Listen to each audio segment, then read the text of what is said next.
Bismillahirrahmanirrahim. Assalamualaikum warahmatullahi wabarakatuh.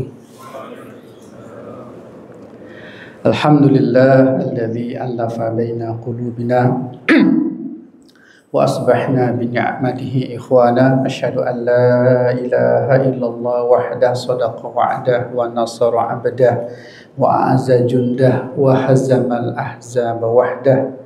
Wa asyhadu anna Muhammadan abduhu wa rasuluhu addal amanah wa ballagha risalah wa nasihal ummah wa taraka lana nahjatul bayda lailuha kanahariha la yazulu anha illa halik.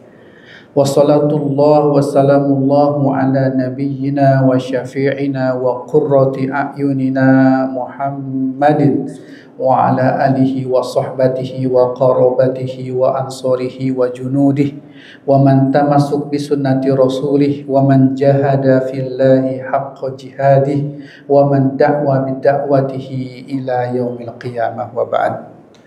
Wa qala ta'ala a'udzu billahi minasyaitonir rajim ya ayyuhalladzina amanu taqullaha wa qulu qawlan sadida yuslih lakum a'malakum wa yaghfir lakum dhunubakum wa may yuti'illah wa rasulahu faqad faza fawzan 'azima.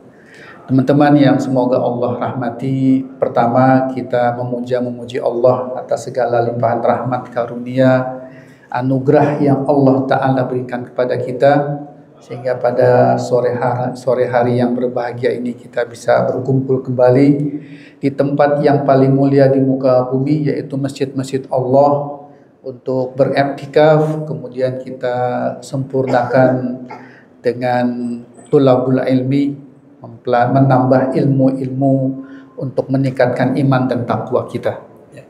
Ilmu yang kita akan bahas pada sore hari ini masih berkaitan dengan sirah nabawiyah, perjalanan kehidupan Nabi Muhammad SAW bersama para sahabat-sahabatnya yang mulia radhiyallahu anhum ajma'in.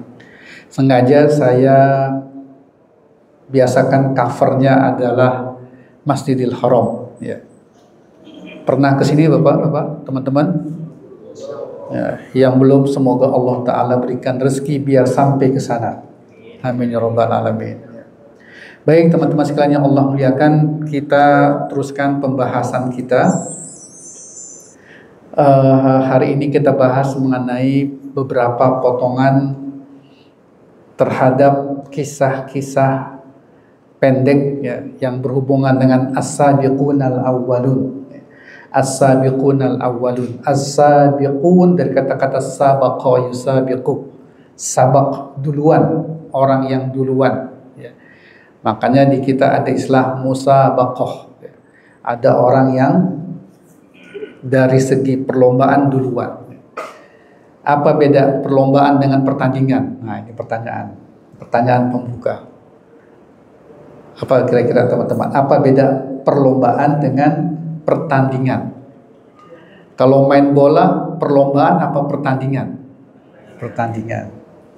Yang perlombaan apa kira-kira? Lari. Nah, betul, perlombaan lari.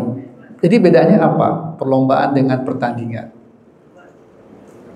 Kalau perlombaan itu ketemu berhadapan. Kalau pertandingan itu ketemu berhadapan. Ada tanda kutip konfrontasi, gitulah bahasa kita ya. Main bola kan begitu ya, berhadapan. Biasanya main bola, apalagi anak muda, jarang nggak berantem. Ya, begitu ya. Ini Persija apa Persib? Ya. Viking apa Jackmania? Gitu ya. Kalau pertandingan itu biasanya berantem. Tapi kalau perlombaan, pernah nggak dengar perlombaan berantem lari? Ada gak perlombaan lari berantem? Gak ada ya. Makanya di Al-Quran itu banyaknya sabiquna bil khairat, berlombalah untuk berbuat baik. Gak ada perlu berantem berlomba, gak perlu main salah-salahan, gak perlu main celak-celakan, gak perlu main jelek-jelekan, gak perlu. Kenapa? Sabiq itu berlomba untuk sampai duluan. Makanya tadi sabiquna bil khairat, orang-orang yang berlomba dalam kebaikan. Baik, ini tambahan saja. Di dalam kata ini as-sabiquna, orang-orang yang berlomba untuk duluan. Dan mereka lah yang disebut dengan sabiquna, itu orang yang duluan. Sudah sabiquna ditambah dengan awalun. Apa arti awalun? Awal, yang pertama. Jadi ini penggabungan dua kata yang maknanya sebenarnya serupa untuk litakid, untuk menekankan bahwa mereka inilah orang yang duluan dan awal. Duluan dan awal. Ini kalau diartikan mereka adalah orang-orang yang dari segi keimanan itu orang-orang yang pertama-tama beriman. Dari segi peran kontribusi amalnya paling depan. Beda ya. Ada orang yang duluan, tapi nggak ada kontribusi, nggak ada amal, nggak ada peran.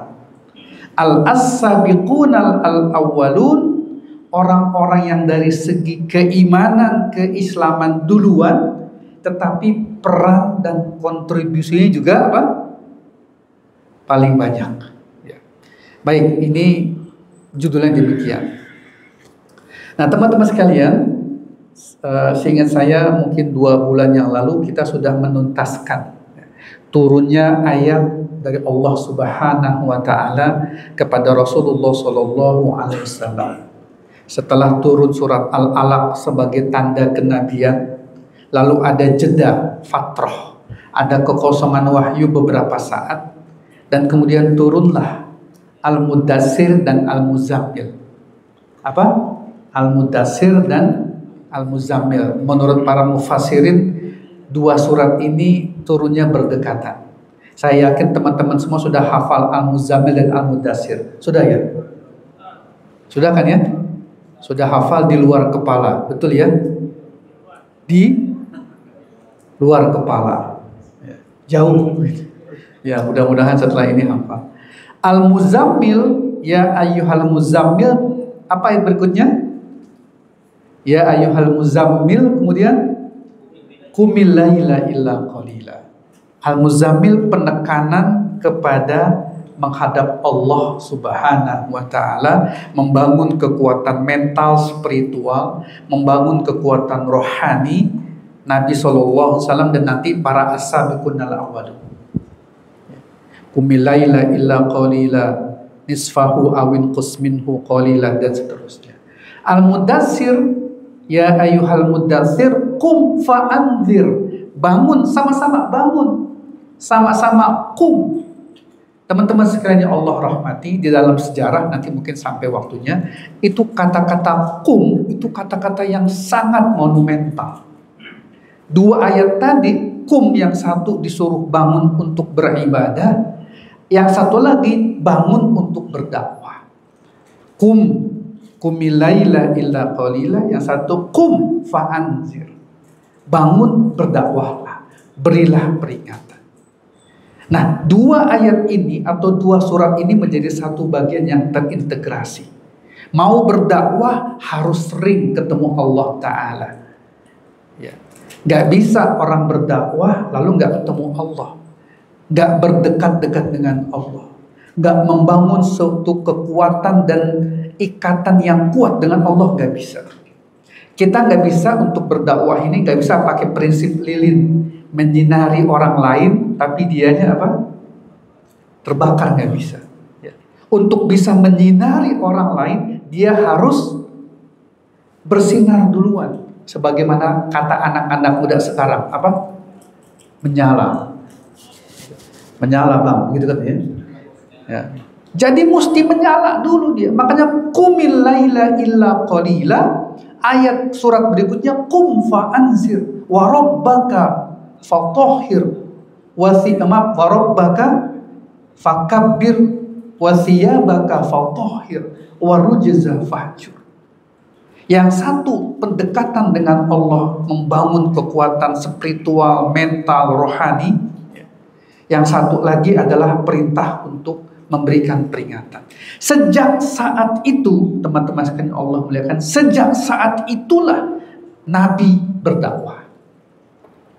Ya, sejak turun qum fa'anzir, sejak saat itulah Nabi berdakwah. Sampai kapan Nabi berdakwah? Sampai kapan teman-teman? Sampai akhir hayat. Sampai akhir hayat. Berapa tahun jadinya? Lebih kurang 23 tahun. Lebih kurang.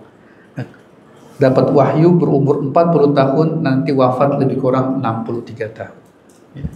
Nah, masa berdakwahnya dibagi dalam 2 babak. Ini tergantung bukunya. Tapi sebagian besar menyebutkan dibagi 2 babak. Ibnu Hisham membagi 2 babak. Syekh Ramadan Al-Buti, salah seorang ulama Syria, membagi 4 babak. Tapi sama juga intinya, 2 babak juga. Dua. Ya. Nah, 2 babak itu adalah periode Mekah sama periode Madinah. 13 tahun di Mekah, 10 tahun di Madinah. Beda dakwah di Mekah 13 tahun dengan nanti berdakwah di Madinah 10 tahun berbeda. Berbeda karakter, berbeda cara, berbeda pendekatan. Nah, nanti kita bahas tahapan-tahapannya. Ya. Sekarang kita bahas di Madinah, di Mekah. 13 tahun di Mekah dibagi 2 lagi. 13 tahun di Mekah dibagi 2 lagi. Yaitu apa? Tahapan dakwah Syria yang ada tertulis di depan. Nanti satu lagi tahapan dakwah Jahriyah. Dakwah Syria dan dakwah Jahriyah itu ketika di Mekah. Nanti di Madinah dibagi 2 lagi. Tahapan bertahan, tahapan menyebar. Tasbit wa tanwir. Dakwah tasbit, dakwah mengokohkan bertahan. Kalau nggak diserang, nggak balas serang. Lalu tanwir itu menyebar. Sampailah ke Syam, sampailah ke Persia, sampailah ke Mesir, Egypt, sampailah ke Habasyah, sampailah ke Kuwait, Emirat dan sebagainya. Itu masa-masa berikutnya. Baik teman-teman sekalian, kita bahas yang pertama. Periode di Mekah, tahapannya dakwah Syria. Apa itu dakwah Syria? Dakwah Syria Nabi setelah mendapatkan perintah kum fa'anzir itu mulai berdakwah. Dakwahnya adalah Syria. Apa arti Syria? Kalau kita sholat zuhur sama sholat asar, bacaannya apa? Syria. Sholat maghrib, isya, subuh bacanya jahar. Saya tanya, ketika baca baca apa enggak sebenarnya? Baca tetapi tidak kedengaran, pelan. Sama kalau maghrib, isya dan subuh itu tergantung, terutama bacaan basmalahnya. Ada basmalah yang sir, ada basmalah yang jahar. Kalau nanti imamnya baca basmalahnya sir, tiba-tiba cuma kedengaran Alhamdulillahirabbil alamin. Jangan bilang wah nggak baca bismillah. Bukan nggak baca bismillah, tetapi bismillah di sir. Nah, jadi sir itu bukan nggak baca tetapi pelan. Demikian juga dengan dakwah Syria yang kita bahas pada hari ini. Dia bukan tidak berdakwah, tetapi dakwahnya tidak kelihatan. Dakwahnya tidak terang-terangan. Dakwahnya tidak terbuka. Kenapa? Inilah ilham yang Allah ilhamkan kepada Nabi Sallallahu Alaihi Wasallam. Kalau Allah perintahkan Nabi untuk dakwahnya langsung terbuka, Nabi akan jalankan. Tetapi Allah Ta'ala tidak memerintahkan Nabi pada bagian pertama ini untuk berdakwah secara terbuka. Tapi beliau diilhamkan Allah pada tahapan ini berdakwah secara sirriyah. Baik. Nah, ketika berdakwah secara sirriyah itu, maka ada 4 orang yang Nabi dakwahi duluan. Ada 4 orang yang Nabi dakwahi duluan. Menurut Syekh Ramadan Al-Buti, 4 orang ini mewakili kelompok-kelompok yang ada di tengah masyarakat. Yang pertama siapa? Siapa di situ? Khadijah binti Khuwailid radhiyallahu anha. Siapa beliau? Istri Rasulullah sallallahu alaihi wasallam. Ya, istri Rasulullah sallallahu alaihi wasallam. Sudah punya istri semua? Insya Allah itu maksudnya belum atau sudah? Mau nambah atau gimana? Depan-depan belum ya. Berarti tadi jawabannya insya Allah ya. Mudah-mudahan segera. Amin. Paling tidak mirip-mirip Khadijah insya Allah. Berarti mau ya 40 tahun ya. Tadi amin gitu ya. Ini saya ingin membantah, sudah pernah kita bahas ya. Kenapa Nabi memilih Khadijah radhiyallahu anha yang 40 tahun? Bukan yang berusia 15 tahun, 10 tahun, seterusnya. Ini adalah bukan biologis, tetapi memang sesungguhnya sebuah arahan dari Allah Ta'ala. Sehingga dipilihlah istri yang pertama beliau Khadijah. Banyak nanti kelebihan Khadijah radhiyallahu anha. Jadi teman-teman sekalian, yang Nabi dakwahi pertama kali bukan sebelah, bukan tetangga, bukan luar, bukan depan, bukan belakang, tapi siapa? Istri duluan. Inilah maka teman-teman yang belum punya istri, carilah istri yang bisa diajak dakwah, diajak berdakwah, diajak untuk mengamalkan Islam. Yang sudah dakwahi juga, yang sudah punya istri, ya, sampaikan apa yang diketahui kepada istri. Ya. Bangun semangat bersama, semangat belajar bersama, semangat beramal bersama, semangat beribadah bersama. Tanya istrinya, sudah hafal berapa juz misalnya. Kalau belum, mari bareng-bareng kita hafalan. Oh, saya belum bisa baca Al-Quran, ya, mari bareng-bareng kita tahsin, belajar Quran. Nambah baca buku ini, nambah baca buku itu. Itulah hikmahnya. Kenapa? Yang pertama kali memeluk Islam setelah Nabi siapa di sini? Khadijah radhiyallahu anha. Khadijah. Jadi kalau ditanya siapa pengikut pertama Nabi, pengikut pertamanya adalah istrinya. Ini pentingnya teman-teman sekalian, rahimakumullah, untuk membangun kebersamaan dengan istri. Ya, membangun kebersamaan dengan istri. Ingat katanya kalau milih sekolah, salahnya paling ya sekian tahun. Memilih kerja, kalaupun dianggap kurang tepat ya sekian tahun.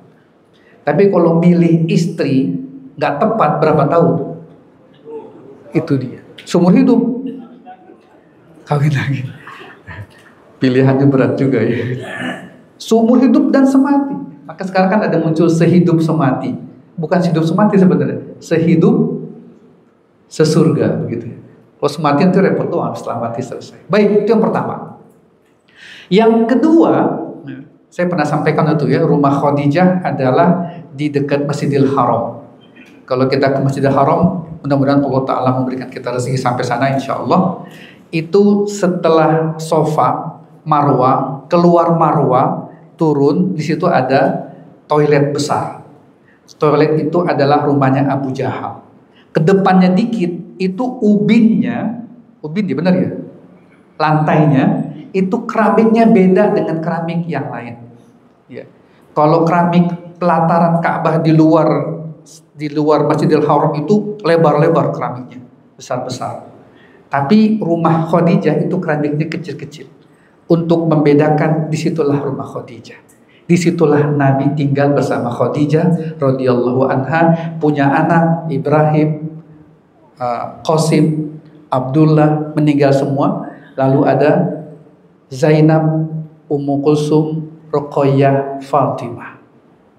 Zainab, siapa lagi tadi? Ummu Kulsum, Ruqayyah, Fatimah. Fatimah paling kecil. Ya, disitulah mereka. Ya. Baik.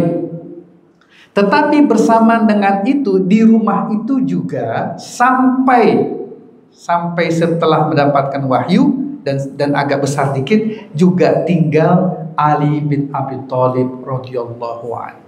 Siapa Ali bin Abi Thalib? Sebelum jadi menantu, sepupu apa ponakan? Nah, Ali bin Abi Thalib. Ali, bapaknya siapa? Abu Thalib. Nah, Abu Thalib, bapaknya lagi siapa? Abdul Muthalib. Nabi, bapaknya Abdullah. Abdullah, bapaknya siapa? Abdul Muthalib. Berarti Nabi dengan Ali bin Abi Thalib sepupu ya. Jadi sepupu. Baik, kenapa kok Ali bin Abi Thalib ada di rumah Nabi? Jadi suatu saat, ya, ketika Nabi baru menikah dengan Khadijah, belum punya anak, itu Mekah terkena paceklik. Sementara Abu Thalib anaknya banyak. Maka Nabi menjumpai pamannya bernama Haris, ya, Haris ini paman Nabi banyak, ada Haris, ada Abbas, ada Hamzah, termasuk juga Abu Lahab dan juga Abu Thalib. Ya, karena bapaknya punya anak banyak. Nah, Nabi bertemu dengan Haris. Wahai Haris, pamanku, paman saya, maksudnya Abu Thalib itu anaknya banyak. Sementara beliau menghadapi banyak kesulitan ekonomi. Mari kita tolong Abu Thalib dengan mengambil anaknya. Maka kemudian Ali bin Abi Thalib diambil oleh Nabi, tinggal di rumahnya. Sementara Ja'far bin Abi Thalib diambil oleh Haris, tinggal di rumahnya. Jadi Ali bin Abi Thalib tinggal bersama Nabi, Ja'far bin Abi Thalib tinggal bersama Haris, untuk mengurangi beban hidupnya Abu Thalib. Itulah kenapa sebabnya Ali bin Abi Thalib ada di rumah Nabi. Sampai ketika Nabi mendapatkan wahyu dan perintah berdakwah, waktu itu Ali berumur lebih kurang 10 tahun. Berapa umur Ali? Lebih kurang 10 tahun. Radhiyallahu anhu. Dan tanpa panjang lebar kali luas, betul ya? Panjang kali lebar apa? Luas keliling, Ali bin Abi Thalib langsung menerima Islam. Setelah Khadijah istri Nabi, maka yang langsung masuk Islam adalah siapa? Ali bin Abi Thalib, urutan kedua. Nabi sempat bertanya, wahai Ali, apakah kamu mau izin dulu kepada bapakmu untuk masuk Islam? Waktu itu umur Ali berapa lebih kurang? Kata Ali bin Abi Thalib, untuk masalah ini saya tidak perlu izin bapak saya. Jadi untuk masuk Islam Ali tidak izin sama bapaknya Abu Thalib. Kenapa? Dia merasa bahwa untuk masalah ini masalah besar dan saya yang bertanggung jawab terhadap diri saya sendiri, dan saya ikut agama ini tanpa harus bertanya kepada orang tua saya. Dan sejak itulah Ali bin Abi Thalib ketika Nabi sholat, itu Ali bin Abi Thalib ikut sholat. Kadang sholat bersama Khadijah binti Khuwailid. Baik. Yang ketiga siapa di situ? Zaid bin Haritsah. Siapa Zaid bin Haritsah? Kenapa tiba-tiba Zaid bin Haritsah ada di rumah Nabi? Zaid bin Haritsah ini tadinya adalah budak dari ponakannya Khadijah. Khadijah punya ponakan namanya Hakim. Hakim berdagang biasa, kemudian membeli seorang budak di pasar budak namanya Zaid, bapaknya Haritsah. Maka kemudian ketika Khadijah menikah dengan Nabi, Hakim menghadiahi Khadijah Zaid. Wahai paman, kalau perempuan bibi. Wahai bibiku, aku hadiahi engkau seorang budak, yaitu Zaid bin Haritsah. Maka dihadiahilah Zaid bin Haritsah kepada Khadijah. Kemudian dibawalah Zaid ke rumah Nabi bersama Khadijah. Lalu Khadijah menyerahkan Zaid kepada Nabi. Nabi katakan, aku merdekakan Zaid. Artinya apa sebelumnya? budak. Tapi kata Nabi, aku merdekakan Zaid dan aku jadikan dia anak angkatku. Dan sejak saat itu namanya menjadi Zaid bin Muhammad. Kan anak angkat. Ini saya cerita kronologisnya. Namanya jadi Zaid bin Muhammad. Sampai kapan? Sampai nanti turun ayat surat Al-Ahzab. Maka Muhammadun aba min ahadin minkum. Muhammad maksudnya Nabi bukanlah salah seorang bapak di antara kalian. Jadi nggak boleh anak angkat pakai bin kepada siapa? Kepada bapak angkat.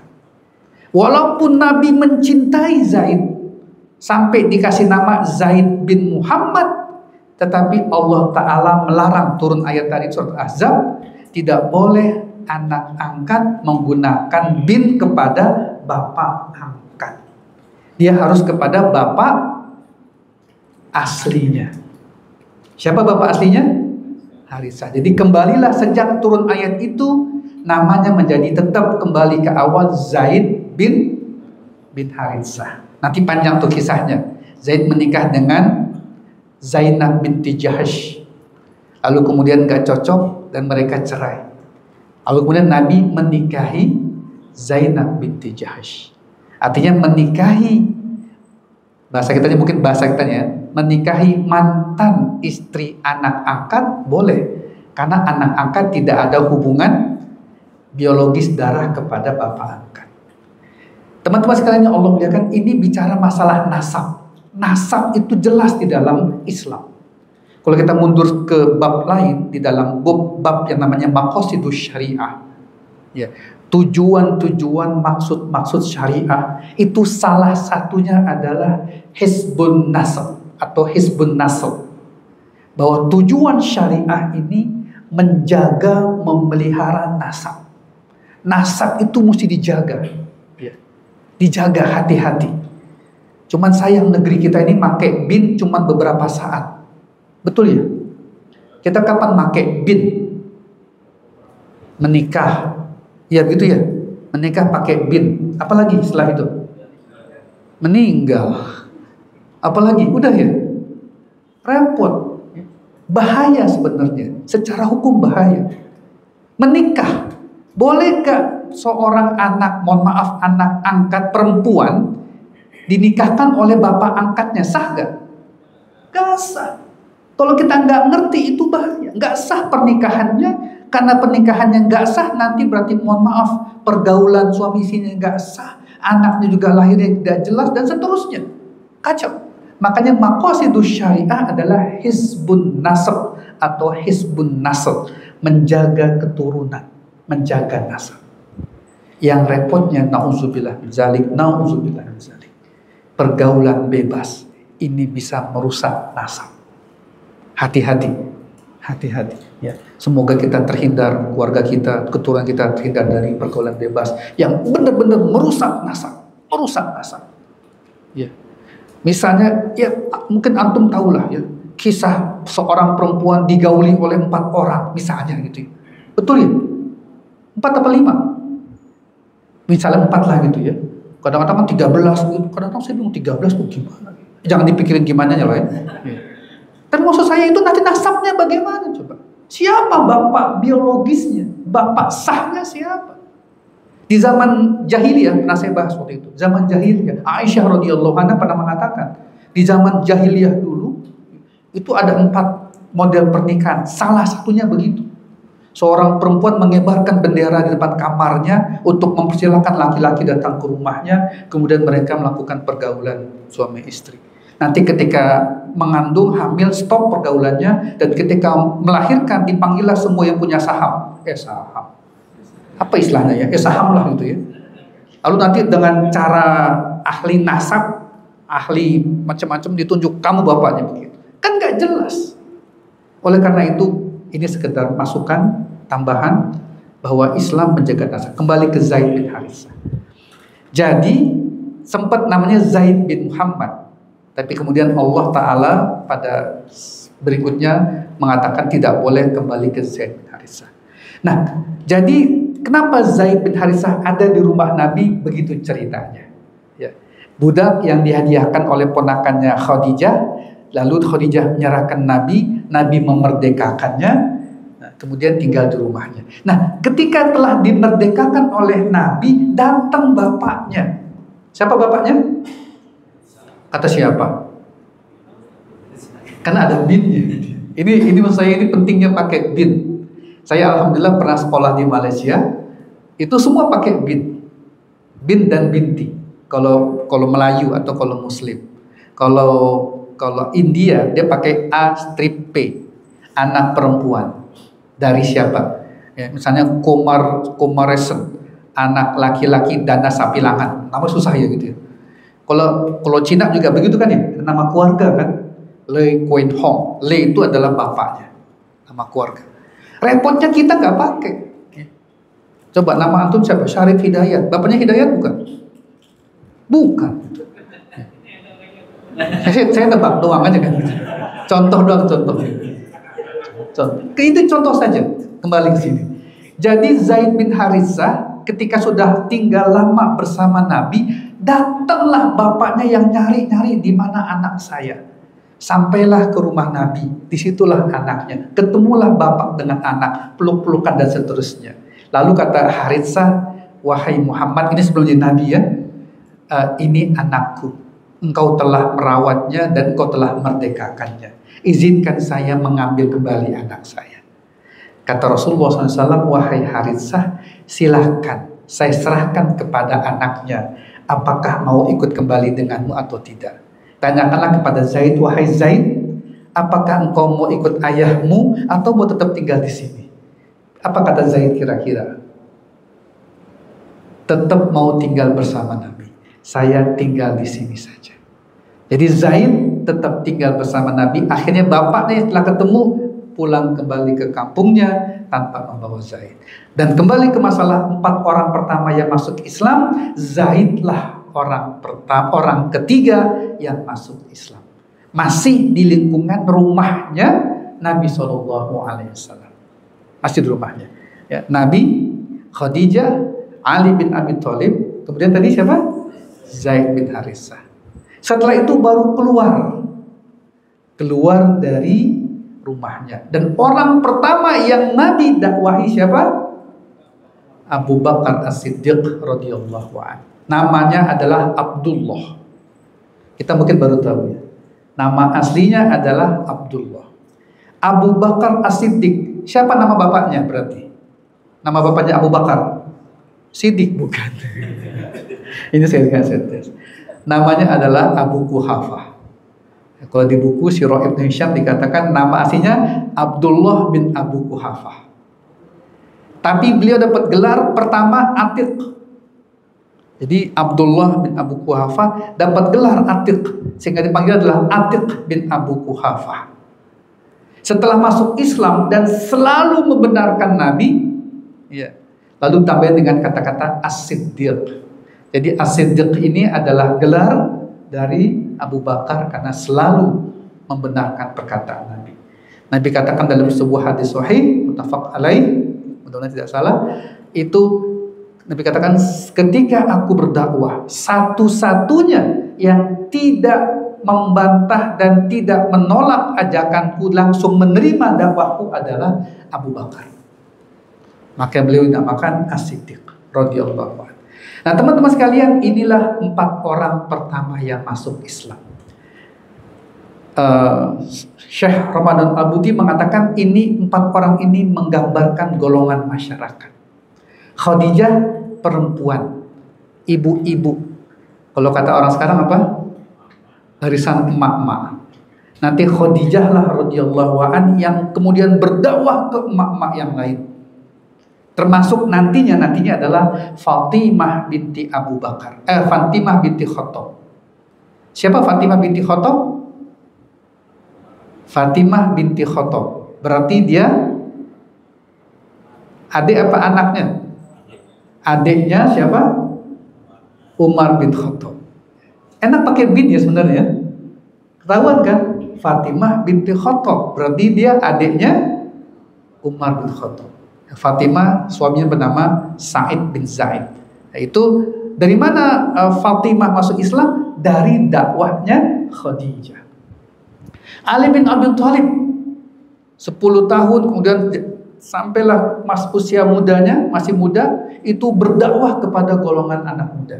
Kalau bahasa sekarang Gen Z.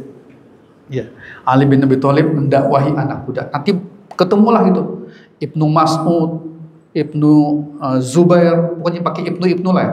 Yang pakai Ibnu biasanya ada kata-kata Abdullah bin Mas'ud, Abdullah bin Zubair, itu golongan generasi kedua anak-anaknya. Zaid bin Haritsah asalnya adalah apa? Budak, hamba sahaya asalnya. Nabi SAW merdekakan. Itu berdakwah di kalangan budak. Bertemulah dengan Bilal, Amr bin Yasir, Khabbab, macam-macam golongan budak. Sementara Abu Bakar As-Siddiq radhiyallahu an seorang apa? Seorang berada pengusaha. Bahasa sekarang apa namanya?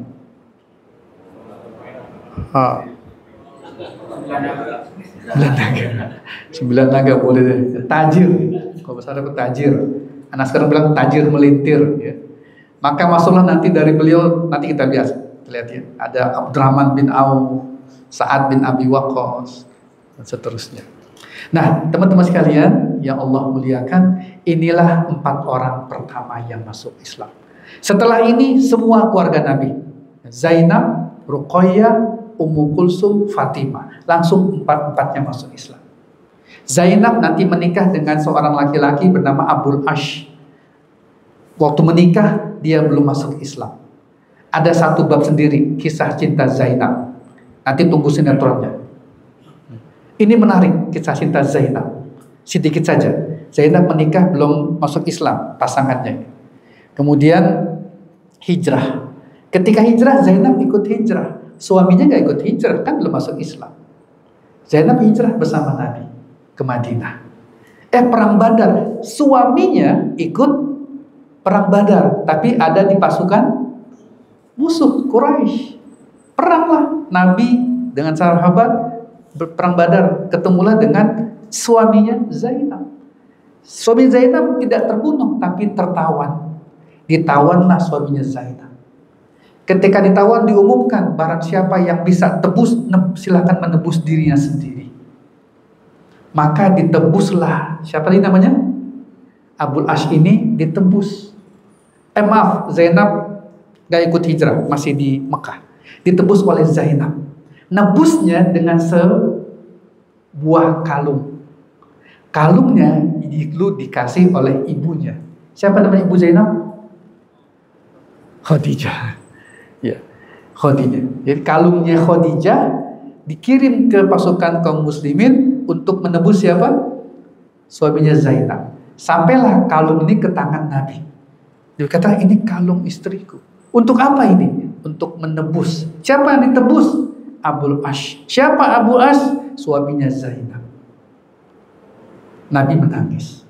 Tapi memang Zainab cinta sama siapa? Suaminya, walaupun belum masuk Islam. Akhirnya Nabi katakan, silakan kembalikan siapa nih tadi? Abu As ke Mekah, karena kan sudah ditebus pakai kalung. Dan balikkan Zainab ke Madinah. Zainab ke Madinah, kalungnya diserahkan kembali ke Madinah. Tetapi suaminya kembali ke Mekah, masih belum masuk Islam. Kemudian perang Uhud, ikut lagi perang, masih sebagai Quraisy musuh. Ketangkep lagi, kemudian dilepaskan lagi. Sampai kemudian dia sebelum dilepaskan ditawarkan masuk Islam saja. Tapi dia gak mau masuk Islam kalau sebagai tawanan. Kembali dulu ke Mekah, menebus dirinya, baru datang lagi ke Madinah, masuk Islam. Ketemulah Zainab dengan suaminya yang sudah masuk Islam. Cinta bersemi kembali. CLBK. Tetapi kemudian ada perang lagi, meninggallah. Siapa nih tadi? Abul As sebagai seorang muslim. Tidak lama kemudian Zainab juga meninggal, menyusul. Silakan dibuat karangan untuk menjadi sinetron. Tadi judulnya apa? Kisah cinta Zainab. Ruqayyah demikian juga. Ruqayyah masuk Islam. Menikah, Ruqayyah Ummu Kulsum menikah. Menikah dengan siapa? Menikah dengan anaknya Abu Jahal, Utbah dan Utaibah. Yang satu Ruqayyah menikah dengan Utbah, Ummu Kulsum menikah dengan Utaibah. Waktu itu sama-sama belum masuk Islam. Tapi ketika masuk Islam, nanti belum sekarang, nanti Abu Jahal marah, disuruh cerai. Akhirnya Utbah dan Utaibah menceraikan. Yang satu menceraikan Ruqayyah, yang satu menceraikan Ummu Kulsum. Lalu kemudian Ruqayyah dinikahi oleh siapa? Utsman bin Affan radhiyallahu anhu. Ruqayyah meninggal. Kemudian Utsman menikahi adiknya Ummu Kulsum. Makanya Utsman dikatakan Zunnurain, yang memiliki dua cahaya. Baik.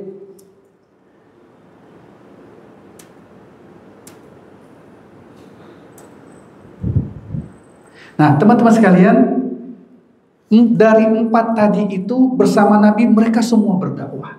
Tetapi lihat dakwahnya, dakwah apa? Sirriyah. Sirriyah. Tadi sama kayak sholat zuhur, ada dakwahnya tetapi tidak terdengar suaranya. Dakwah terus berjalan tapi tidak kelihatan. Tidak ada forum terbuka, nggak ada kajian dakwah di rumah Nabi, nggak ada. Jadi tidak ada. Yang ada apa? Hubungan personal. Namanya dakwah fardiyah. Datangin satu persatu. Didatangi, ditawarkan. Didatangi, diajarkan. Didatangi, dinasehati. Terus satu persatu. Dari tadi 1 orang menjadi 4 orang. Terus bertambah. Termasuk Abu Bakar radhiyallahu anhu. Abu Bakar termasuk yang paling bersemangat untuk mengajak orang-orang lain. Nanti dari Abu Bakar ini banyak sahabat-sahabat besar yang masuk Islam. Inilah teman-teman yang Allah muliakan, pahalanya Abu Bakar radhiyallahu an itu besar sekali. Kenapa? Karena dia yang banyak apa? Mengajak mengislamkan orang-orang Mekah. Ini saya sengaja sampaikan teman-teman sekalian agar teman-teman punya semangat untuk mengajak orang lain, semangat untuk berdakwah. Gak perlu jadi duduk di depan lalu buka kitab dan sebagainya, tidak. Sampaikan pelan-pelan. Apalagi yang kita dakwahi orang muslim juga, yang belum sholat misalnya, ketika azan colek dikit, ayo sholat. Ini cara berdakwah. Ketika perang Khaybar, Nabi pernah berkata kepada Ali bin Abi Thalib radhiyallahu anhu, wahai Ali, kata Nabi, la ayyahdiyallahu bika rajulan wahida khairun laka min ayyatiyaka hamrud di'am. Wahai Ali, Nabi katakan, la ayyahdiyallahu bika. Ini bahasanya bagus sekali, indah sekali. La ayyahdiyallahu, kalau Allah memberi hidayah, bika, melalui engkau. Perhatikan kata-katanya. Kalau Allah memberi hidayah melalui engkau. Jadi yang ngasih hidayah siapa? Allah. Tetap ya, yang ngasih hidayah siapa? Tetapi melaluinya bisa siapa saja. Nah ini teman-teman mengambil kata-kata melaluinya ini. Bukan teman-teman yang ngasih hidayah. Bukan ustadz, kiai, ulama yang ngasih hidayah. Bukan. Yang ngasih hidayah siapa? Tetap Allah. Ada hidayatul taufiq, ada hidayatul irsyad, macam-macam. Tapi itu tetap adalah hak Allah. Kan sering kita bacakan ya. May yahdihillahu apa? May yahdiyallahu, apa yang suka dibacakan di awal tuh? Jadi lupa saya. May yahdillahu fala mudhillalah wa may yudlil fala hadiyalah. Barang siapa yang Allah kasih hidayah, tidak ada yang bisa menyesatkan. Kalau sudah Allah sesatkan, tidak ada yang bisa ngasih hidayah. Ayatnya itu disebutkan dalam surat Al-Qasas 56. Innaka la tahdi man ahbabta walakinallaha yahdi may yasha. Engkau tidak akan bisa memberi hidayah kepada orang yang engkau cintai sekalipun. Tetapi Allah lah yang bisa memberi hidayah kepada yang Allah kehendaki. Yang punya anak, anaknya susah disuruh sholat, udah kita cuma bisa menyuruh sholat. Nanti Allah yang ngasih hidayah. Makanya nyuruh sholat itu di dalam Al-Quran dikatakan wastabir ilaika. Suruhlah anakmu sholat dan perkuatlah kesabaran ketika menyuruh anak sholat. Anak sekarang suruh sholat susah, Pak. Tetapi Allah katakan wastabir, bersabarlah dan kuatlah kesabaran untuk menyuruh sholat. Ini contoh saja. Kenapa? Kita hanya disuruh bersabar dan memperkuat kesabaran ketika berdakwah. Yang ngasih hidayah siapa? Allah. Kembali ke hadis tadi. Nabi katakan, la ayyahdiyallahu bika rajulan wahida. Ya. Menarik kata-katanya. Dikatakan dalam hadis itu rajulan wahida. Teman-teman yang belajar nahwu shorof jelas. Kalau ada kata-kata rajulan itu mufrad. Mufrad itu artinya single. Artinya berapa? Satu. Kalau disebut rojulan ya satu. Tapi Nabi katakan rojulan wahidan. Wahidan artinya apa? Satu. Kalau bahasa kitanya, kalaulah engkau bisa dengan caramu Allah memberi hidayah seorang doang. Gitu. Doang tuh bahasa mana ya? Rojulan wahidan itu kalau kita artikan gampangnya satu orang doang. Jangan berpikir 1000 orang kita dakwahi, bukan. Seorang doang, rojulan wahidan, cuman satu saja. Apa kata Nabi? Khairun laka min humurin ni'am. Itu lebih baik pahalanya dibanding dengan onta merah. Onta merah, humurun ni'am.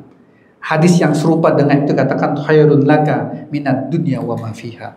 Lebih baik daripada dunia dan seisinya. Silakan cari pakai Meta. Kenal Meta gak? Udah kenal belum sama Meta? Belum. Ya, siapa Meta? Meta itu yang di WA ya. Apa arti onta merah? Itu banyak tafsiran, banyak sarahnya. Ada yang mengatakan memang ada onta merah di jazirah, tetapi harganya mahal. Tapi ada yang mengatakan onta merah itu adalah ungkapan tentang besarnya pahala berdakwah. Dan teman-teman, inilah yang diambil oleh Abu Bakar As-Siddiq radhiyallahu anhu. Dia dengan kerja keras dia berdakwah. Dan sekali lagi, waktu itu dakwahnya apa? Sirriyah. Tidak ada panggung, tidak ada forum, tidak ada tempat terbuka, nggak ada. Wah, baterainya habis. Ada colokannya?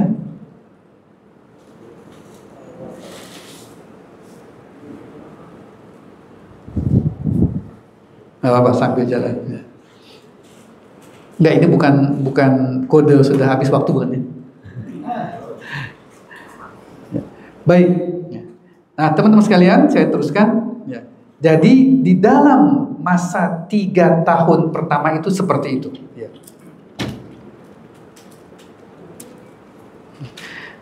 Ini yang mau saya ambil dari beberapa buku tentang ring, ya, ring atau bagian awal dari dakwah Sirriyah.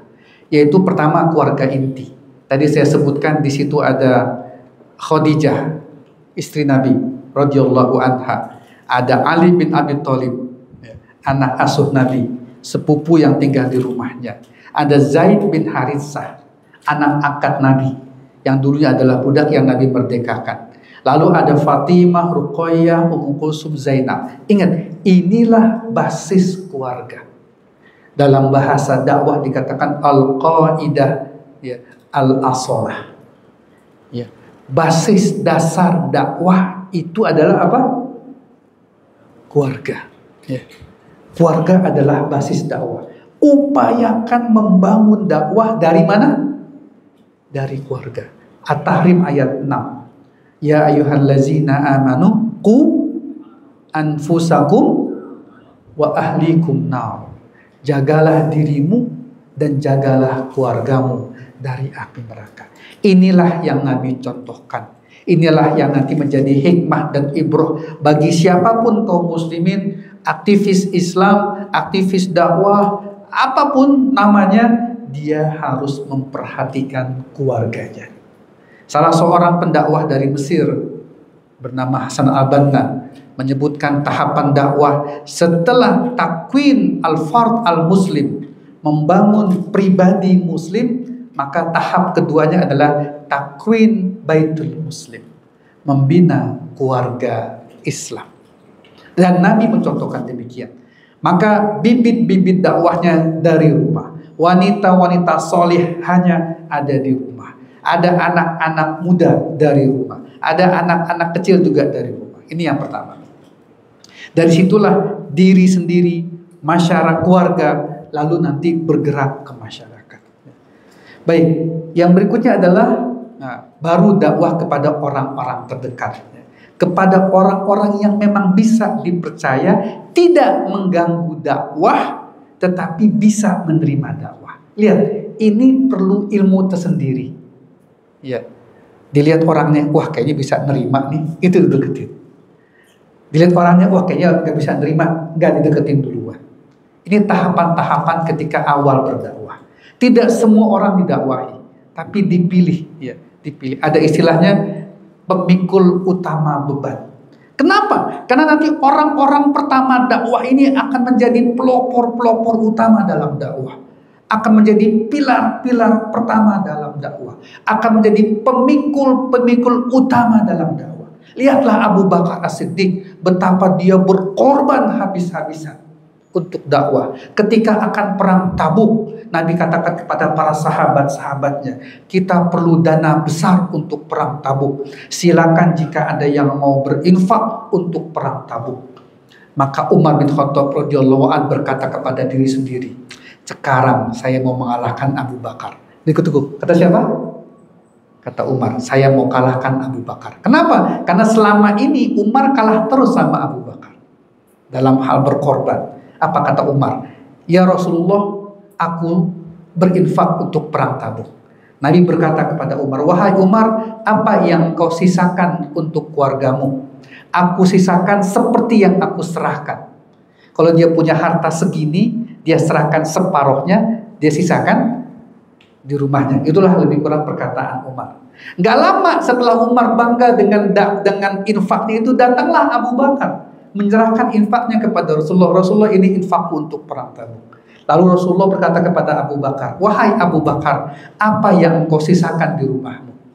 Jawaban Abu Bakar, tidak ada yang aku sisakan kecuali Allah dan Rasulnya. Berarti diserahkan berapa? Semuanya. Umar geleng-geleng kepala. Lalu di dalam hatinya dia berkata, saya tidak bisa mengalahkan Abu Bakar. Begitu pilar-pilar utama yang pertama masuk Islam. Makanya yang dipilih orang-orang top, yang memang mau berkorban apa saja. Kita kalau mau berinfak, milih yang paling, ngaku ya, ini ngetes doang ya. Kalau di dompet kita ada warna merah, ada warna biru, ada warna hijau, ada warna coklat. Yang diambil warna apa? Coklat tuh berapa ya? Ya, ini aja ya, introspeksi buat kita.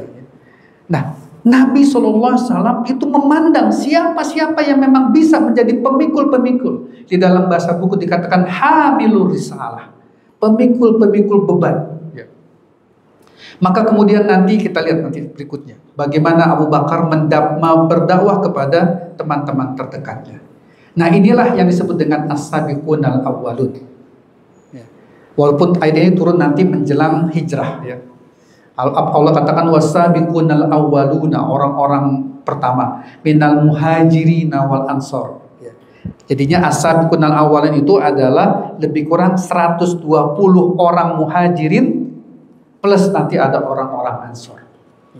Walladzina taba'uhum bi ihsan, dan pengikut-pengikut berikutnya ya.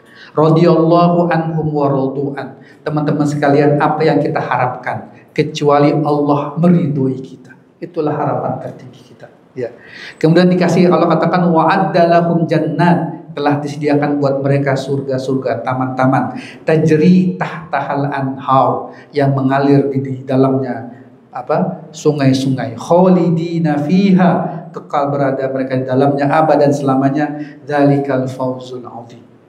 Teman-teman sekalian, ini sedikit saja tafsir tentang kenapa kita banyak mendapatkan ketika bicara surga itu tajri min tahtihal anhar, jannat.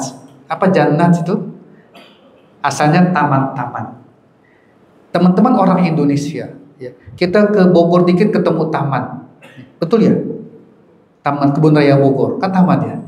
Naik dikit ada sungai, naik dikit pohon banyak. Kita sudah begitu gampang membayangkan sungai-sungai mengalir, betul ya? Tapi bayangkan kalau di Jeddah, di gurun pasir, kebayang nggak sungai mengalir? Nggak ada. Kebayang nggak pohon-pohon rindang, lalu buah-buah yang gampang dipetik? Nggak kebayang. Makanya turunlah ayat-ayat surga itu gambaran-gambaran yang waktu itu adalah keindahan bagi mereka. Baik, ini tambahan saja. Lalu siapa itu as-sabiqun al-awwalun? Tadi saya katakan 4 orang tadi itu kemudian menyebar. Ya.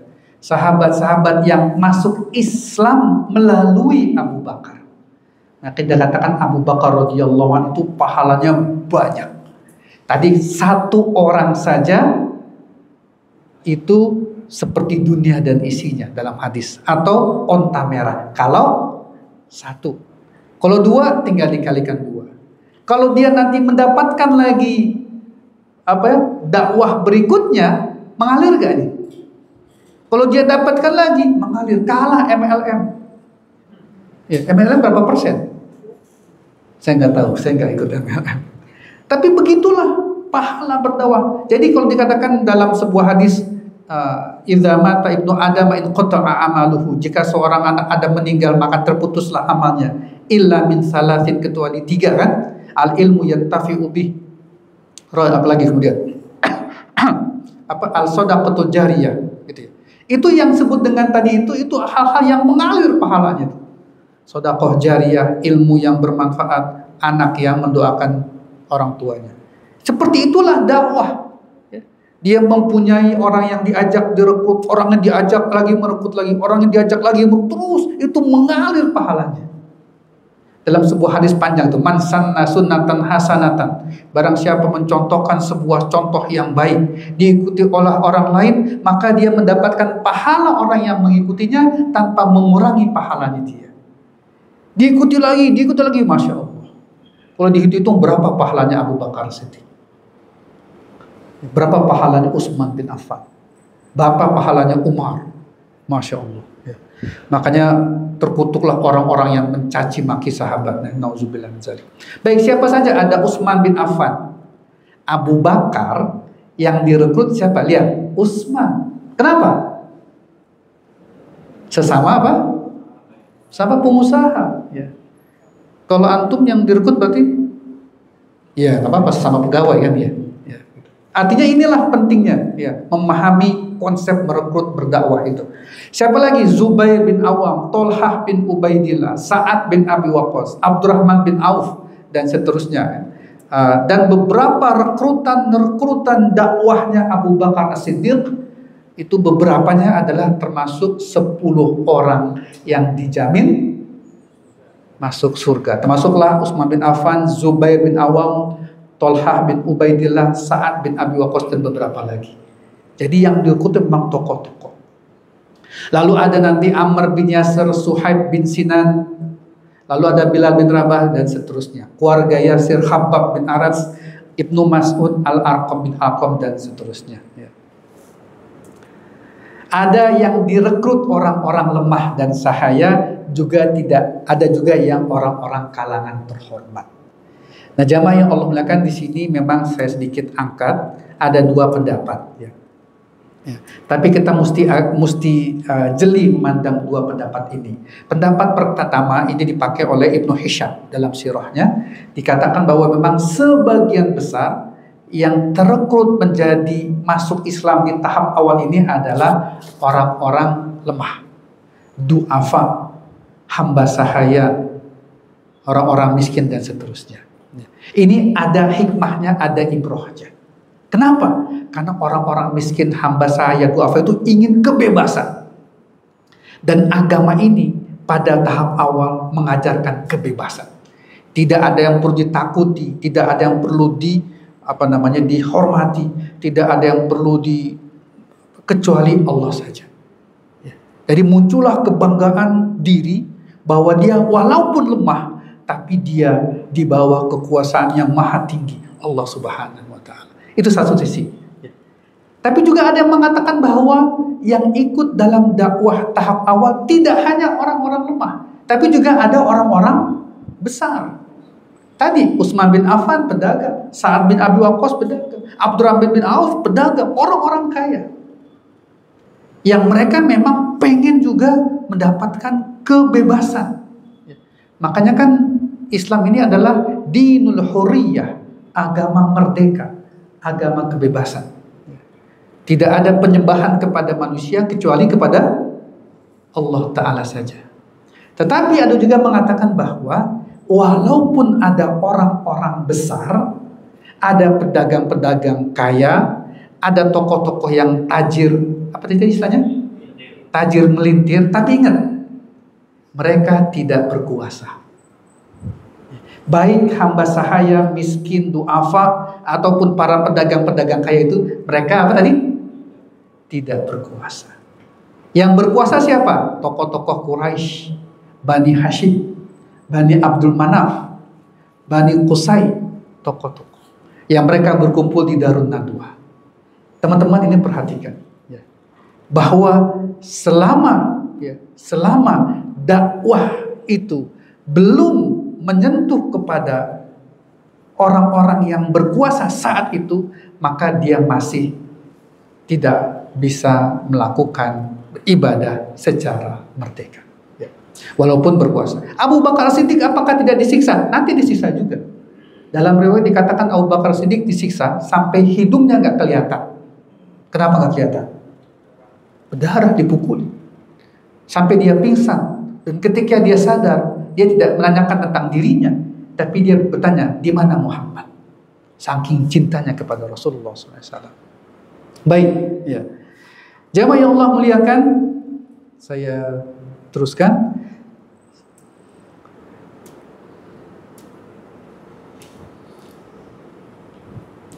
Jadi dakwah Siriyah ini nanti lebih kurang 3 tahun. 3 tahun. Lebih kurang sampai berjumlah pertama 30 orang. Banyak gak? 30 orang. Ini berapa orang nih? Ya segini lah gitu. Bayangkan yang berdakwah siapa? Nabi. Dan para sahabat-sahabatnya. Berapa pengikutnya? Cuma 30 dalam 3 tahun. Nabi Nuh alaihissalam berapa tahun berdakwah? Hampir 100 tahun, hampir 1000 tahun. Banyak yang ikut? Sedikit sekali. Illa qalila dalam surat Nuh itu. Gak banyak yang ikut, sedikit sekali. Artinya memang pengikut itu adalah relatif sekali.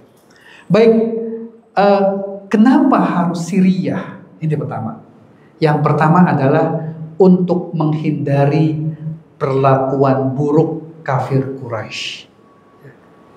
Jadi ya jamaah yang Allah muliakan, Nabi SAW mendapatkan ilham dan petunjuk dari Allah. Langkah dakwah pertama adalah Siriyah.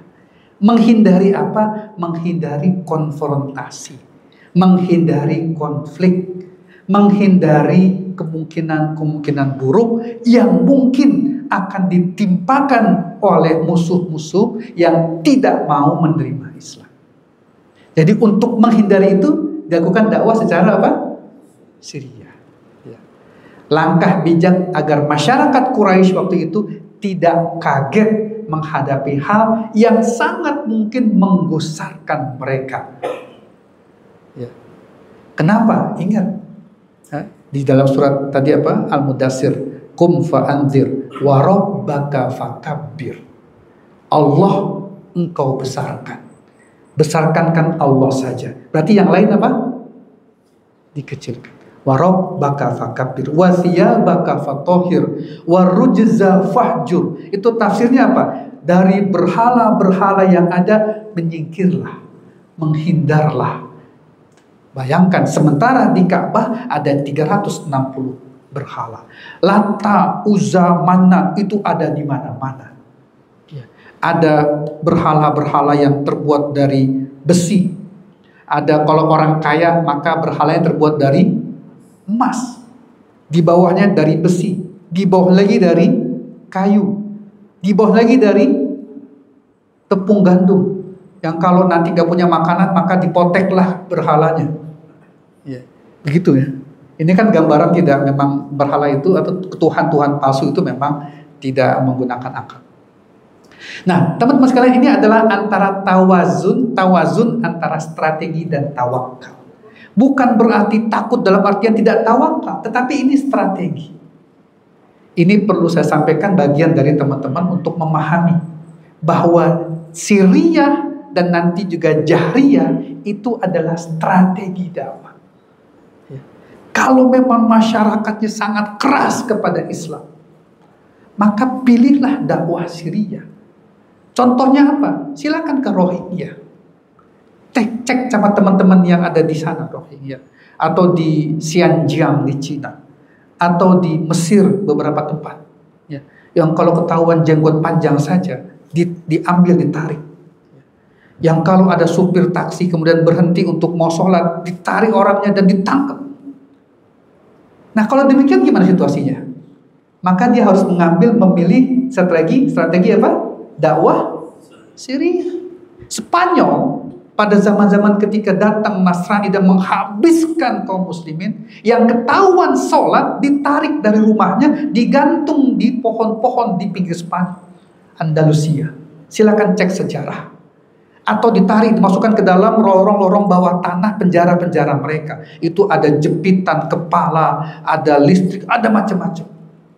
Cek ketika Spanyol menghancur leburkan kekuasaan kaum muslim. Sehingga dari beberapa dari mereka masuk ke rumah-rumah bawah tanahnya, meletakkan Qur'annya di tempat-tempat yang terpencil. Dan ketika sholat mencari tempat yang gak kelihatan orang. Begitulah, itulah strategi. Sampai ada salah seorang ulama Spanyol namanya Al-Andalusi, dia punya anak, itu dididik secara khusus di rumah bawah tanah. Sampai nanti anaknya menjadi ulama dan disuruh pergi ke Mesir untuk belajar. Artinya teman-teman sekalian, strategi. Dakwah itu perlu strategi. Bukan sekedar sebuah ketawakalan tanpa hati-hati. Baik. Tapi ini mesti perbincangan yang menyeluruh. Ya. Allah Ta'ala mengilhamkan kepada Rasulullah SAW untuk mengatur strategi dakwahnya. Ini ada bab-bab tertentu tentang masalah ini. Nah, jamaah yang Allah muliakan, ketika sudah 30 orang yang masuk Islam, maka sudah susah untuk bisa berdakwah sendiri-sendiri. Maka dipilihlah sebuah tempat untuk berkumpul. Tempatnya punya seorang pemuda. Namanya siapa? Kau tahu? Oh, ada situ ya. Namanya Arqam. Al-Arqam bin Abil Arqam. Saya cukup lama ya. Nama aslinya ada di Sirah Ibnu Hisham ya. Siapa nama Arqam, siapa namanya bapaknya. Tapi kalau dari sini, dari nama ini Arqam bin Abil Arqam, orang tahu gak siapa nama bapaknya? Hah? Siapa bapaknya? Gak tahu. Arqam itu kan nama panggilan, bukan nama asli. Jadi dari segi nama saja sudah pasti kita bisa katakan ini orangnya orang yang tanda kutip gak banyak dikenal orang. Arqam bin Abil Arqam, kalau bahasa kita Umar anaknya bapaknya Su Umar, gitu ya. Kan Arqam bin Abil Arqam, Arqam anak dari bapaknya Arqam. Jadi bapaknya siapa kan gitu. Pertama itu. Dari segi nama sudah sulit untuk ditebak. Yang kedua, Arqam bin Abil Arqam ini termasuk sahabat as-sabiqunal awwalun yang usianya masih muda. Tidak lebih dari 20 tahun. Dan kebiasaan Quraisy orang Arab waktu itu, kalau ngumpul jarang di rumah anak muda. Ngumpulnya di rumah orang tua. Contohnya Darun Nadwah. Darun Nadwah itu tempat kumpulnya orang-orang Quraisy, tokoh-tokoh Quraisy, suku-suku itu kumpul di Darun Nadwah. Dan yang ngumpul itu orang-orang tua. Ya. Anak-anak muda nggak diajak kumpul. Ini kebiasaan Quraisy, tidak mengajak anak muda kumpul. Dan ini mesti nanti kita ubah. Kita harus biasakan anak muda ikut kumpul. Kesian kalau kita ke masjid. Ya, betul ya? Coba teman-teman ke masjid subuh. Ya. Yang di depan tuh saf depan siapa? Hah? Aki-aki katanya, bukan akhi-akhi ya. Kalau akhi-akhi nggak apa-apa, aki-aki nggak pakai kho.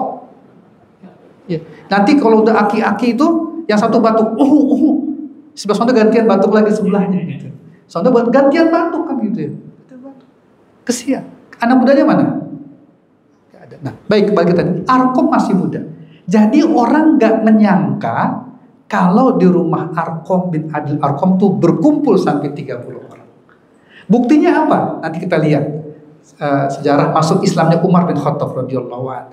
Umar bin Khattab itu ketika mau masuk Islam, dia sudah mencabut pedangnya. Pedangnya sudah keluar dari sarung, diangkat-angkat di atas kudanya.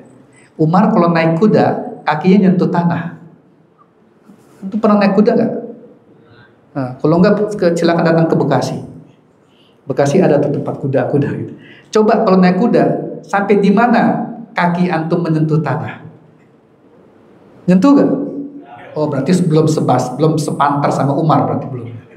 Umar bin Khattab itu kalau naik kuda, kakinya sampai tanah. Itulah kekarnya Umar radhiyallahu anhu. Itu Umar naik kuda, pedang sudah dicabut, sudah terhunus, lalu teriak-teriak, mana Muhammad, mana Muhammad. Dan dia teriak-teriak itu di depan Arkom, depan rumahnya Arkom bin Abil Arkom.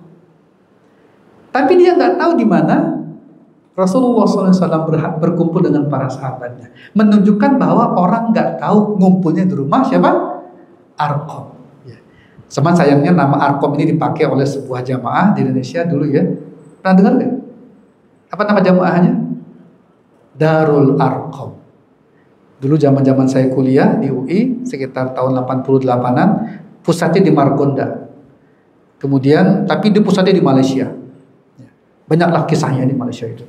Kemudian dilarang oleh pemerintah, Buya Asari namanya, ditangkap. Di Malaysia ada namanya ISA, Internal Security Act. Sebuah hukum di Malaysia boleh menangkap orang tanpa bukti. Ditangkaplah, dibubarkanlah. Dibubarkan. Dan salah satu anggota Arkom yang sempat kuliah bareng sama saya adalah kenal Atta. Bapaknya Atta siapa namanya? Halilintar. Halilintar itu teman kuliah saya dan dia termasuk anggota Arkom. Dia pakai dulu ketika kuliah pakai jubah, pakai sorban, pakai celak mata. Gini cerita saja. Jadi dipakailah nama Arkom dulu untuk sebuah jamaah namanya Darul Arkom. Dibubarkan di Malaysia. Kemudian ketika pimpinannya lepas dari penjara, bikin lagi dengan nama baru. Nama barunya apa? Silakan cari sendiri. Ada di Sentul, ya. Mereka ngumpul. Kalau di Jakarta di Sentul ngumpul. Di Malaysia banyak, di Johor Bahru, di mana. Baik, Muhammadiyah juga pakai nama, ya. Pakai nama Arkom Muhammadiyah. Ada satu majelis di Muhammadiyah namanya Majelis Arkom. Baik, ini saya sengaja carikan. Nah, di mana Arkom itu berada? Ini kalau peta lamanya di dekat Bukit Sofa. Ya, Sofa itu kan Solo Sa'i kita kan dari Bukit Sofa ke Marwah itu jaraknya lebih kurang 700 meter. Dari Sofa ke Marwah 700 meter, baliknya 700 meter. Jadi kalau kita Sa'i itu kan 7 kali. 4,9 kilo lah lebih kurang ya. Sekarang sih sudah ada pakai mobil golf ya gitu. Kalau nggak kuat atau pakai dorongan dan seterusnya. Kalau masih muda-muda sih masih bisa lari ya. Di bawah Bukit Sofa itu kalau di sini dilihat ya, area where the house of Al-Arqam is located at the foot of Mount Safa. Jadi di bawah kakinya Bukit Sofa. Ini Bukit Sofa di bawahnya. Kalau sekarang di sini, sebelum ini sofa, ini sofa, sana Marwah. Jadi sebelum berangkat nih, setelah turun dari Bukit Sofa ada pintu. Nah disinilah dulu rumah Arqam. Iya. Ini sekedar menggambarkan saja. Mudah-mudahan kita sampai sana insya Allah.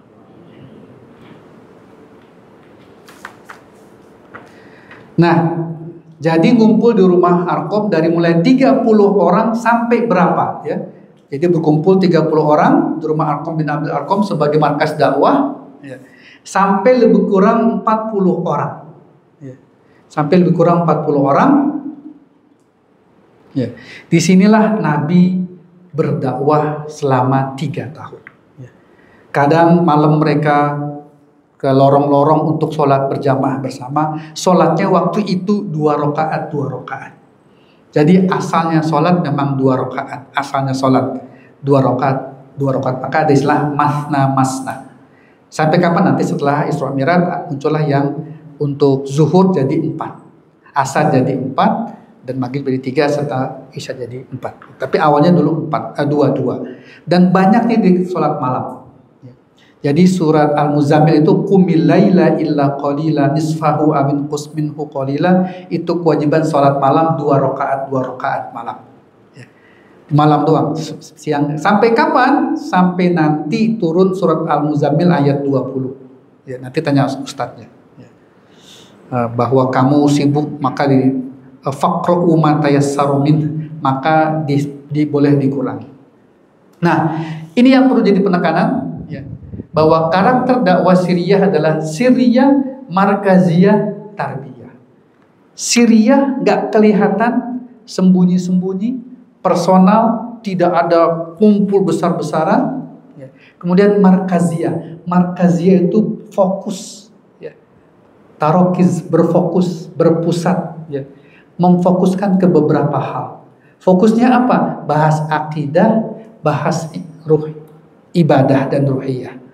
Akidah diperkuat, ya, makanya surat-surat Makkiyah itu pendek-pendek, tetapi berisikan tentang masalah bab-bab akidah. Dan kemudian berfokus kepada tarbiyah. Apa itu tarbiyah? Tarbiyah itu paling gampang, itu ada di surat Al-Jumu'ah ayat 2. Yatslu alaihim ayatihi. Sambungannya apa? Apa berikutnya? Yatslu alaihim ayatihi wa yuzakkihim wa yu'allimuhumul kitaba wal hikmah. 3. Yatslu alaihim ayatihi, disuruh baca. Nabi membacakan ayat-ayat Allah. Jadi fokusnya itu baca Quran. Quran ya. Lalu apa lagi? Wa yuzakkihim, tazkiyatun nafs, membersihkan jiwa, membersihkan ruhani.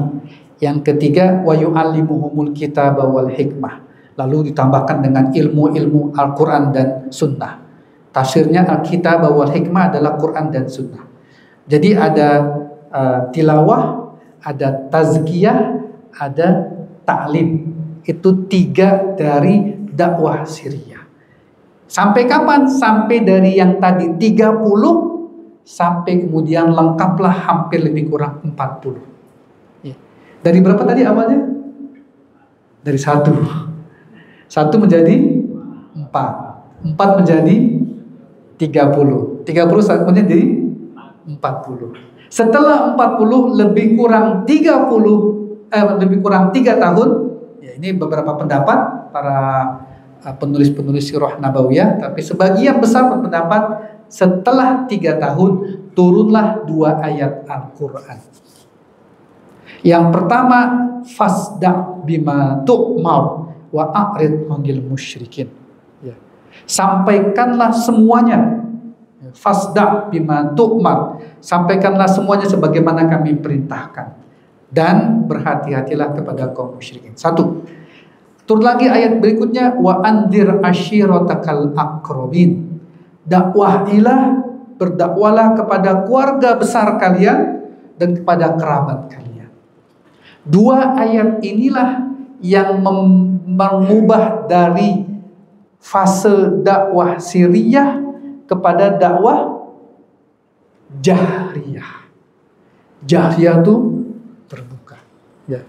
Jadi dakwah Siriyah selesai dengan turunnya 2 ayat ini. Jadi tidak ada lagi yang tertutup, tidak ada lagi yang sembunyi, tapi mulai terbuka. Kapan? Setelah turunnya 2 ayat itu. Ya. Bagaimana dakwah jariyah kita bahas pada pertemuan berikutnya.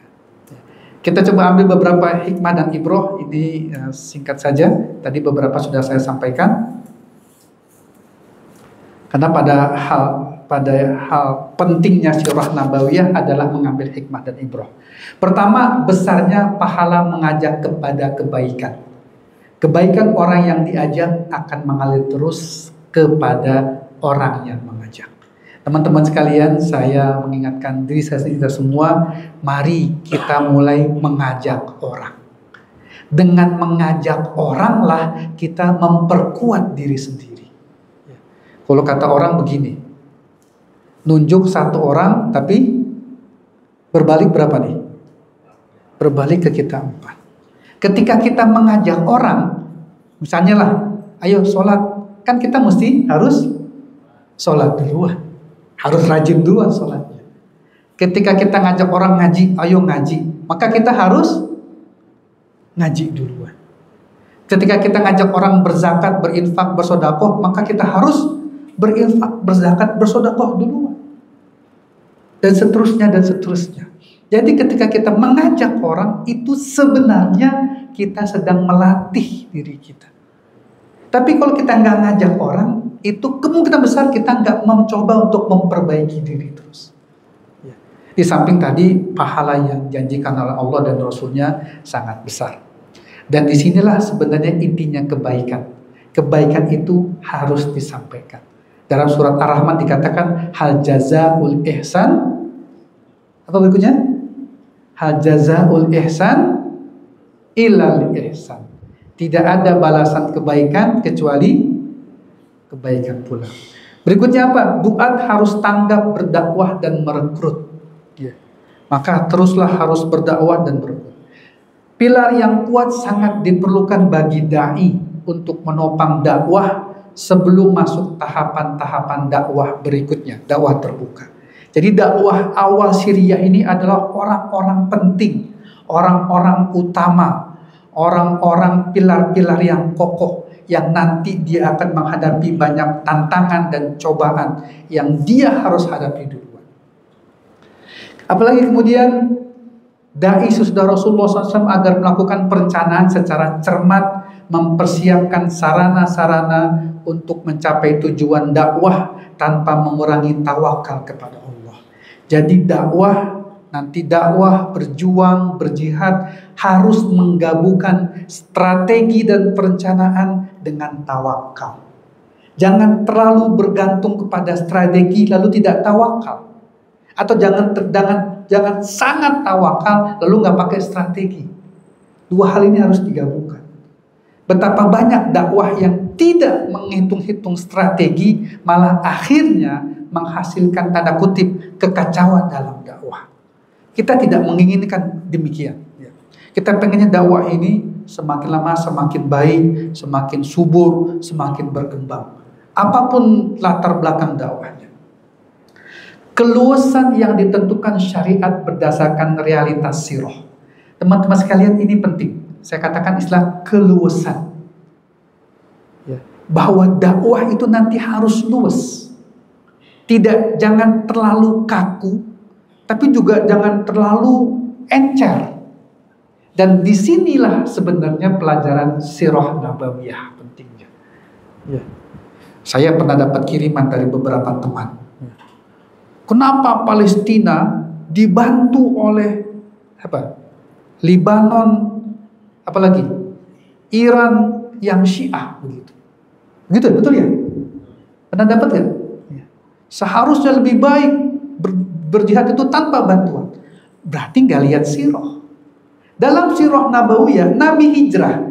Siapa Nabi hijrah? Nabi Muhammad SAW, Abu Bakar As-Siddiq radhiyallahu anhu. Siapa lagi coba? Anaknya Abu Bakar, Abdullah bin Abu Bakar bantuin. Siapa lagi? Asma binti Abu Bakar bantuin juga. Siapa lagi? Abdullah bin Uraiqid, orang musyrik yang menjadi petunjuk jalan. Loh, masih musyrik tapi ikut bantuin hijrah. Berarti boleh gak minta tolong untuk bantuin hijrah? Nabi minta tolong siapa-siapa tadi? Abdullah bin Uraiqit untuk hijrah. Sampai mana? Sampai Mekah Abdullah bin Uraiqit itu ngebantuin, padahal dia masih musyrik. Satu. Kemudian apa lagi? Ketika perang Hawazin, perang Hunain, Nabi kehabisan senjata. Lalu Nabi mendatangi Sofwan bin Umayyah. Sofwan bin Umayyah waktu itu belum masuk Islam, tapi dia punya tombak, perisai, dan beberapa persenjataan perang lainnya. Nabi mendatangi Sofwan bin Umayyah. Wahai Sofwan bin Umayyah, saya mau sewa peralatan perang kamu. Dikasih gak sama Sofwan? Dikasih. Padahal Sofwan belum masuk Islam. Bahkan Sofwan ikut perang Hunain. Ikut dalam perang Hunain. Belum masuk Islam. Ada sekitar 80 orang musyrik itu belum masuk Islam, ikut perang Hunain. Apakah Nabi tolak? Tidak. Ini contoh. Ya.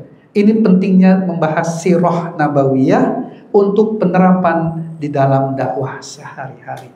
Sehingga nanti dakwah itu antara tidak terlalu kaku, tidak terlalu cair, tetapi apa istilahnya? Luwes. Luwes itu apa ya luwes itu ya? Ya begitulah luwes ya.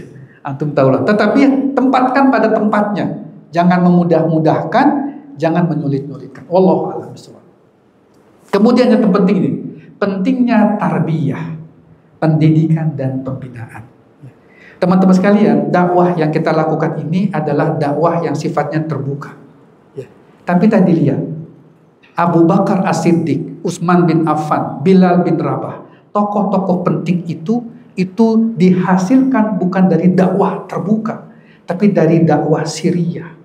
Kenapa? Ketika dakwah siriyah itu ada pemfokusan pembinaan. Kalau begini kan saya nggak kenal nama-namanya ini. Kenal nggak? Tapi kalau kita perkecil, misalnya cuma 10 orang. Pertemuan 10 orang rutin tiap pekan. Kenal gak berarti? Kenal. Itulah yang disebut dengan dakwah tarbiyah. Dalam bentuk pendidikan dan pembinaan. Fokus. Tadi kan lihat. Siriyah, markaziyah, kemudian tarbiyah. Itulah dakwah.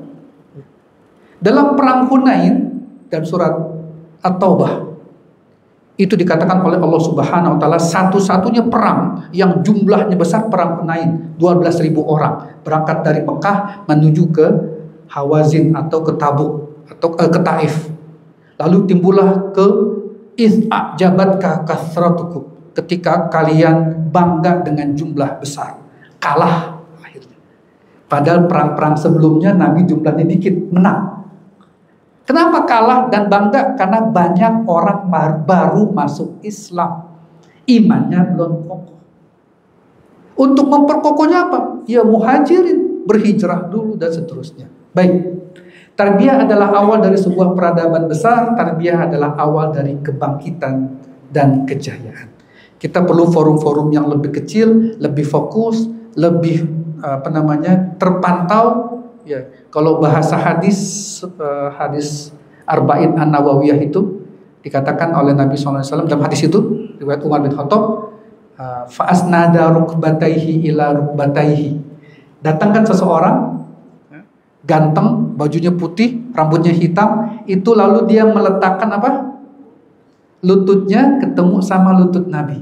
Begitu gambaran kalau halaqah tarbawiyah itu. Ketemu lutut sama lututnya. Ini lutut ketemu, enggak ya? Bukan naik angkot, lain lagi. Naik angkot juga lututnya ketemu ya. Baik. Kemudian semangat keilmuan. Dakwah tarbiyah itu, dakwah di awal-awal Siriyah itu semangat keilmuan. Dicek bacaannya. Di dalam sebuah hadis dikatakan oleh Abdullah bin Mas'ud, kami tidak menambah Al-Quran kami sebelum kami menghafal dan mengamalkan Al-Quran tersebut. Jadi datangnya sedikit, dihafalkan, diamalkan, dan seterusnya. Pentingnya ilmu dan fahmu sebelum beramal. Jadi mereka paham, lalu mereka mengamalkan. Demikian teman-teman sekalian, dakwah Siriyah berapa tahun tadi? 3 tahun, lebih kurang 40 orang, sampai nanti masuklah ke babak berikutnya yang disebut dengan dakwah jahriyah. Dakwah Siriyah aman, gak ada gangguan. Makanya banyak kelompok-kelompok tertentu dalam Islam memilih dakwah Syriah terus, karena gak ada gangguan. Gak ada gangguan, gak ada siksaan, gak ada cobaan, gak ada ujian, gak ada fitnah. Gak menyentuh sisi kekuasaan, ya gak ada. Kalau gak menyentuh sisi kekuasaan, gak ada perlawanan. Kapan nanti ada? Di dakwah jahriyah. Wallahu a'lam bishawab.